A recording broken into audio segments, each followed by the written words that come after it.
Hello students, so today we will discuss about Newton's laws of motion. So let us start.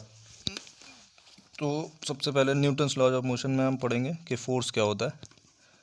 तो let us discuss what is force.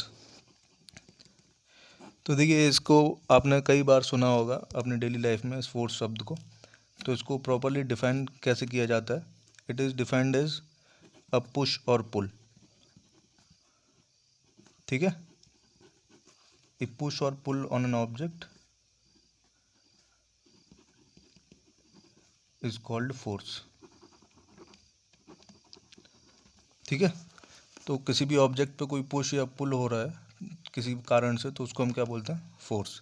अब देखिए, force के क्या क्या symptoms हो सकते हैं. अगर किसी बॉडी पे फोर्स लग रहा है तो उसके कारण से उस बॉडी पर क्या क्या चेंजेस आ सकते हैं.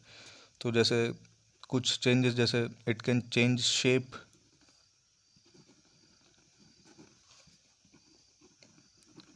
Of the body. ठीक है, और क्या हो सकता है उसके कारण से? It can change size of the body. It can change speed of the body.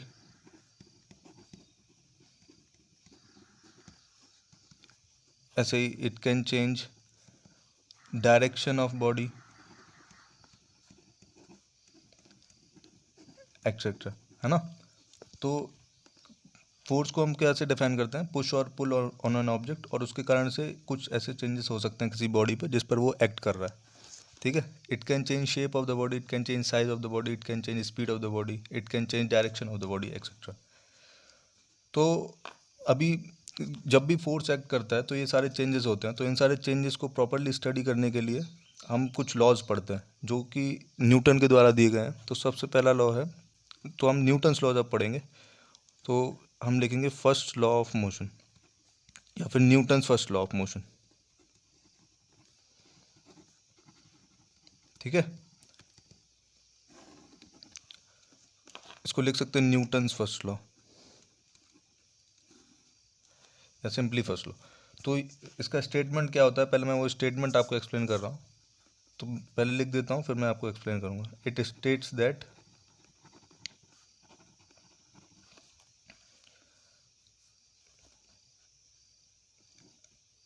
that a body which is in the state of rest or of uniform motion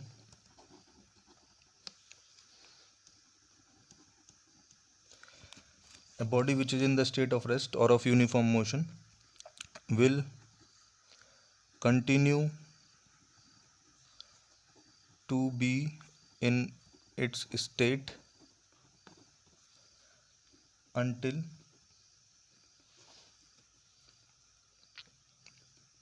applied with an external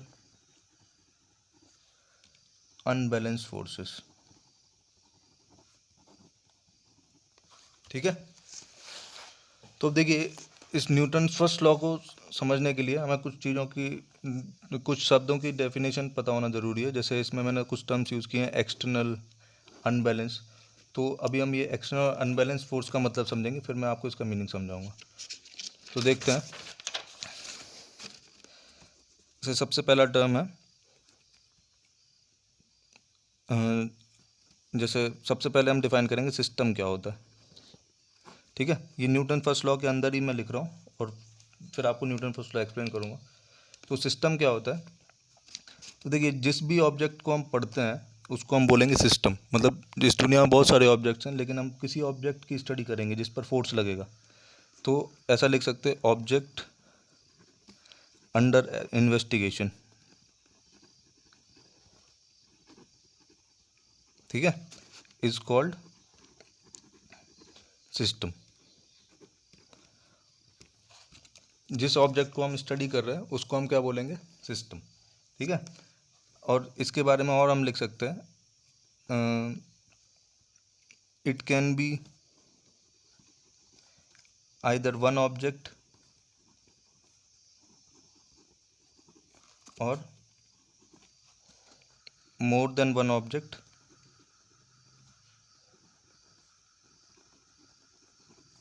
but their acceleration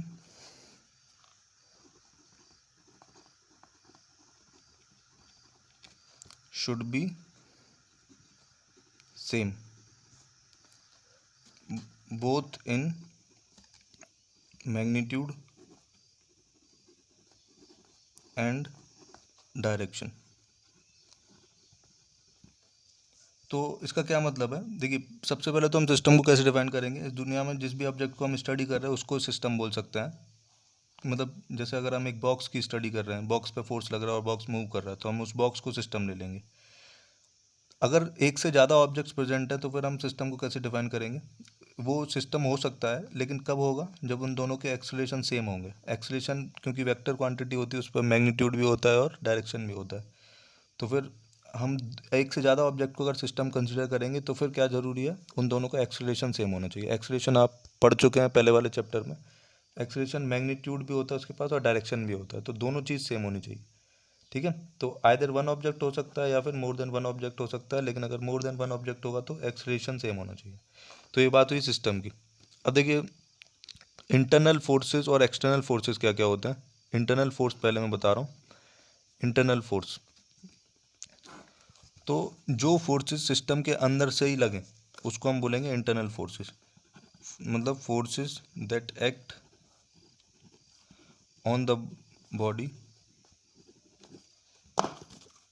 of a system from within the system। ठीक है, is called internal force। जैसे मैं एक example दे रहा हूँ, जैसे suppose करिए एक ग्राउंड है, दिस इज ग्राउंड। ठीक है, और इस पर हम दो बॉक्स ऐसे लगा के रखे हैं और इसको एक रस्सी से खींच रहे हैं ऐसे। ठीक है, कुछ फोर्स लगा के। तो ये दोनों साथ साथ चलेंगे। आप कॉमन सेंस से बोल सकते हैं जितने मतलब जो एक्सेलरेशन इस ब्लॉक का होगा वही एक्सेलरेशन इस ब्लॉक का होगा। तो दोनों का एक्सेलरेशन सेम है, तो इसलिए हम इसको सिस्टम मान सकते हैं इस पूरे को। ठीक है, दोनों का एक्सेलरेशन सेम है। और अब देखिए अगर हम इस ब्लॉक को पढ़ें, मान लीजिए फर्स्ट ब्लॉक है और ये सेकंड ब्लॉक है, तो अगर हम फर्स्ट ब्लॉक की स्टडी करें तो फर्स्ट ब्लॉक क्या है, उसको कौन मूव करा रहा है, ये रस्सी जो फोर्स लगा रही होगी। मान लीजिए ये इसको मैं F1 बोल दे रहा हूँ, वो इसको मूव करा रही होगी। तो अब क्योंकि मैंने इस पूरे को सिस्टम माना हुआ है, ये पूरा सिस्टम मैंने कंसिडर किया है क्योंकि दोनों का एक्सेलरेशन सेम है। तो अब इस सिस्टम के अंदर ये रोप भी आती है जिससे ये दोनों ब्लॉक्स कनेक्टेड हैं। तो ये रोप इस फर्स्ट ब्लॉक पे जो फोर्स लगाएगी वो अंदर से ही लगा रही, मतलब ये सिस्टम के अंदर का ही कोई ऑब्जेक्ट दूसरे ऑब्जेक्ट पर फोर्स लगा रहा है जो कि सिस्टम के अंदर प्रेजेंट है। तो इसलिए इस F1 को हम क्या बोलेंगे, F1 इज इंटरनल फोर्स। ठीक है, क्योंकि सिस्टम का कोई अंदर का ही ऑब्जेक्ट दूसरे ऑब्जेक्ट पे फोर्स लगा रहा है। मतलब सिस्टम का कोई एक ऑब्जेक्ट सिस्टम के उसी सिस्टम के दूसरे ऑब्जेक्ट को फोर्स लगा है, तो उसको हम क्या बोलेंगे, इंटरनल फोर्स। अब दूसरा क्या होता है, एक्सटर्नल फोर्स। तो एक्सटर्नल फोर्स क्या होगा, forces that act on the body from outside the system. मतलब पूरे डेफिनेशन ऊपर वाली ऐसा लिख सकते हैं हम, forces that act from outside the system. ठीक है, तो जैसे इसी एग्जांपल में हम बोल सकते हैं ये सिस्टम माना है, तो ये जो F1 है ये बाहर से लग रहा है, तो इस वाले F को हम क्या बोलेंगे, एक्सटर्नल फोर्स।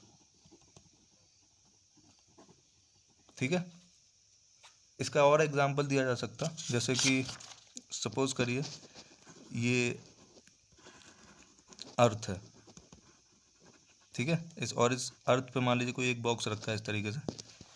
तो अब देखिए इस अर्थ को, ये अर्थ इस वाले ब्लॉक को अपनी तरफ अट्रैक्ट कर रहा है ग्रेविटेशनल फोर्स से, और ये ब्लॉक भी इसको अट्रैक्ट कर रहा है अपनी तरफ ग्रेविटेशनल फोर्स से। तो दोनों ग्रेविटेशनल फोर्स क्या है, इंटरनल फोर्स हो गए। समझ में आया। और अर्थ को सन अट्रैक्ट कर रहा है ग्रेविटेशनल फोर्स से, तो अर्थ और सन के बीच का अट्रैक्शन क्या होगा, एक्सटर्नल फोर्स। अगर हम इसको सिस्टम मान लें तो ये सिस्टम है, और मान लीजिए इधर सन है कुछ, ये कोई सन है, ठीक है। तो ये ब्लॉक के बीच में जो फोर्स है उसको हम क्या बोलेंगे, इंटरनल फोर्स, और ये जो फोर्स है इन दोनों के बीच में उसको हम क्या बोलेंगे, एक्सटर्नल फोर्स। तो सिस्टम के चॉइस पर डिपेंड करता है कि एक्सटर्नल फोर्स और इंटरनल फोर्स क्या होता है, ठीक है। तो अभी तक हमने 3 डेफिनेशन पढ़ी, सिस्टम, इंटरनल फोर्स और एक्सटर्नल फोर्स। अब हम पढ़ेंगे बैलेंस्ड फोर्स और अनबैलेंस फोर्स क्या होते हैं। बैलेंस फोर्सेस, तो देखिए जैसे मान लीजिए ये बॉक्स रखा है एक ग्राउंड पे, और उस पर इधर से फोर्स लग रहा है, सपोज करिए इधर फोर्स लग रहा है F1 और इधर फोर्स लग रहा है F2, ठीक है।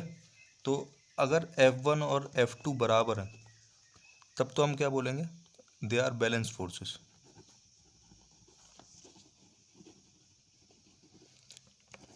ठीक है।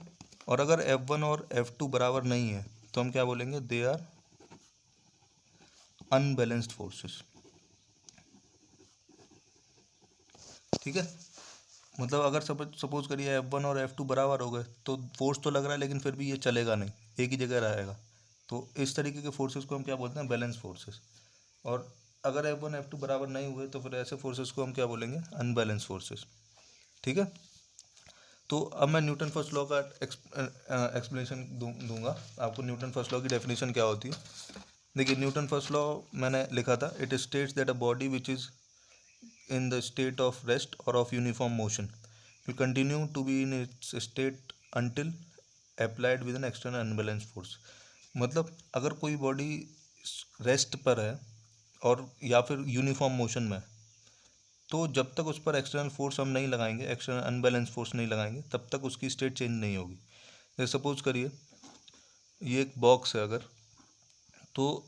अगर ये रेस्ट पर है तो अगर इसको हम ऐसे ही छोड़ देते हैं, कोई भी फोर्स नहीं लगाते हैं, या फिर अगर फोर्स लगाते हैं तो वो बैलेंस फोर्स लगाते हैं इस तरीके से, तो फिर इसका स्टेट कभी चेंज नहीं होने वाला, ठीक है। तो जब तक एक्सटर्नल अनबैलेंस फोर्स नहीं लगेगा तब तक इसका स्टेट चेंज नहीं हो सकता। इसको मूव कराने के लिए आपको फोर्स लगाना पड़ेगा जो कि अनबैलेंस्ड हो, ठीक है। सिर्फ फोर्स लगाना कहना ज़रूरी नहीं है, क्योंकि फोर्स सिर्फ लगाया, मान लीजिए इधर 5 न्यूटन लगा दिया, इधर भी 5 न्यूटन लगा दिया, तो फिर भी मूव नहीं करेगा। तो न्यूटन फर्स्ट लॉ कहता है कि कोई भी बॉडी की स्टेट जब चेंज होगी जब एक्सटर्नल अनबैलेंस फोर्स उस पर लगेगा। अगर कोई बॉडी रेस्ट पर है या यूनिफॉर्म मोशन से चल रही है, यूनिफॉर्म मोशन मतलब कांस्टेंट स्पीड से चल रही है, कांस्टेंट वेलोसिटी, तो अगर मान लीजिए 5 मीटर पर सेकंड से चल रही है तो हमेशा 5 मीटर पर सेकंड से ही चलती रहेगी अगर हमने इस पर कोई फोर्स नहीं लगाया तो, ठीक है। अगर ये बॉडी रुक जाती है कुछ समय के बाद, मान लीजिए 5 मीटर पर सेकंड से चल रही हो, कुछ समय के बाद रुक गई, तो आपको समझ में आना चाहिए कि कोई फोर्स इस पर लगा, ठीक है। तो इसको हम ऐसे हम समझ सकते हैं Newton first law of motion क्या होता है। इसके कुछ एग्जांपल्स मैं देकर दिखा रहा हूँ आपको। Examples based on Newton's first law,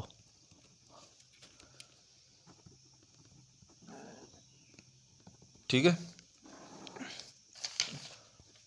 तो देखिए कुछ बेसिक से एग्जांपल्स हैं, जैसे सपोज करिए ये एक ग्लास है और इस पे हमने एक ऐसे कार्ड रखा हुआ है, ठीक, और इस कार्ड पर एक कॉइन रखा हुआ है, ठीक है। ये कार्ड है और ये एक कॉइन है और ये ग्लास है इस तरीके से। अब क्या करिए, अब ये देखिए ये जो कॉइन है ये इस रेस्ट पर है, ठीक है। तो अगर मान लीजिए इस कार्ड को हम स्लाइटली पुश करते हैं, मान लीजिए इस पर हमने ऐसे एक फोर्स लगाया अपनी फिंगर से, ठीक है, ऐसे इस पर कुछ फोर्स लगाया, जैसे हम स्ट्राइकर को कैरम बोर्ड पर स्ट्राइक करते हैं वैसे इसको स्ट्राइक कर दिया हॉरिजॉन्टल डायरेक्शन में। तो फिर आप क्या देखेंगे, ये हॉरिजॉन्टल डायरेक्शन में मूव नहीं करेगा, सिर्फ कार्ड आगे चला जाएगा। मतलब इस तरीके की सिचुएशन होगी, एक कॉइन नीचे की तरफ मूव करेगा और ये कार्ड ऐसे चला जाएगा। ठीक है, अब देखिए इससे हम न्यूटन फर्स्ट लॉ कैसे समझ सकते हैं। न्यूटन फर्स्ट लॉ बोलता है कि अपनी स्टेट कोई भी बॉडी मेंटेन करता है। ठीक है, तो देखिए फोर्स जो लगा वो हॉरिजॉन्टल डायरेक्शन में लगा, तो हॉरिजॉन्टल डायरेक्शन में ये मूव नहीं किया, ये रेस्ट पर था, तो इसके अंदर वेलोसिटी किधर आई, वर्टिकल डायरेक्शन में। जिस डायरेक्शन में फोर्स लगा उस डायरेक्शन में वेलोसिटी आई इसके पास। डाउनवर्ड डायरेक्शन में, क्योंकि अर्थ जो अट्रैक्ट करती है ग्रेविटी से, उस कारण से इसका मोशन डाउनवर्ड हुआ, लेकिन हॉरिजॉन्टली मोशन नहीं हुआ। क्यों? क्योंकि हॉरिजॉन्टल डायरेक्शन में फोर्स हमने सिर्फ किस पे लगाया, कार्ड पे। तो कार्ड पे फोर्स लगाया इसलिए कार्ड मूव किया, लेकिन कॉइन मूव नहीं किया। ठीक है, तो this is first example for Newton first law. हम और एक दो एग्जांपल देखेंगे। जैसे मान लीजिए dust particles falling from carpet upon beating with a stick. तो ये क्या एग्जांपल है, जैसे आप कोई कारपेट है, जैसे आप ज़मीन पर बिछाते हैं जिस कारपेट को, तो उस पर डस्ट पार्टिकल्स एक्यूमुलेट हो जाते हैं काफ़ी समय के बाद। तो फिर उन डस्ट पार्टिकल्स को कैसे रिमूव किया जाता है, उसको आप धो नहीं सकते, बहुत बड़ा होता है। तो उसको रिमूव करने का क्या तरीका है, हम एक स्टिक लेते हैं और उसको स्टिक से काफ़ी बीट करते हैं। तो फिर क्या होता है, आप जब उसको बीट करते हैं तो डस्ट पार्टिकल्स जो है वो तो रेस्ट पर रहना चाहते हैं। तो फिर आप क्या करते हैं, जब आप बीट करते हैं उसको, तो जहाँ पर डस्ट पार्टिकल स्टिक रहता है उस कारपेट से, तो कारपेट पीछे चला जाता है और वो डस्ट पार्टिकल उसी जगह रहता है और फिर ड्रॉप कर जाता है वहाँ से। तो फोर्स क्योंकि हम कारपेट पे लगाते हैं, तो डस्ट पार्टिकल जो रेस्ट पर है वो रेस्ट पर रहना चाहते हैं, तो इसलिए वो नीचे गिर जाते हैं। ठीक है, ऐसे ही आप बोल सकते, तीसरा एग्जाम्पल देख सकते हैं, falling of fruits from tree. ठीक है, falling of fruits from tree का क्या मतलब है, जैसे सपोज करिए मतलब इसको भी हम एक्सप्लेन कर सकते हैं न्यूटन फर्स्ट लॉ से। कैसे एक्सप्लेन करेंगे, देखिए जब फ्रूट्स मतलब राइप हो जाते हैं, तो फिर उसकी ब्रांच जब मूव करती है, फ्रूट्स रेस्ट पर रहना चाहते हैं, तो ब्रांच जब मूव करती है तो ब्रांच जो है उससे अलग हो जाती है और फ्रूट ड्रॉप करता है। क्यों? क्योंकि फ्रूट रेस्ट पर रहना चाहता है, और मोशन ऑफ ब्रांच, जो फोर्स लग रहा है एयर के कारण, वो ब्रांचेस पे लगता है, तो ब्रांचेस मूव करती है, और वो रेस्ट पर रहना चाहता है इसलिए नीचे गिर जाता है। ठीक है, तो ये कुछ एग्जांपल्स थे। इसका एक और सिंपल एग्जांपल हम देख सकते हैं, जैसे सपोज करिए ये कोई बॉक्स है, ये 5 मीटर पर सेकंड से चल रहा है, तो ये हमेशा इतनी वेलोसिटी से चलता रहेगा जब तक इस पर फोर्स नहीं लगेगा। मतलब इनफाइनाइट टाइम के बाद भी इसकी स्पीड क्या होगी, 5 मीटर पर सेकंड। ठीक है, तो ये था Newton first law of motion. तो मैं नेक्स्ट लेक्चर में आपको Newton second law of motion और Newton third law of motion के बारे में बताऊंगा। तो थैंक यू वेरी मच। ये सारी चीज़ें आप रिवाइज कर लीजिए और नोट्स बना लीजिए।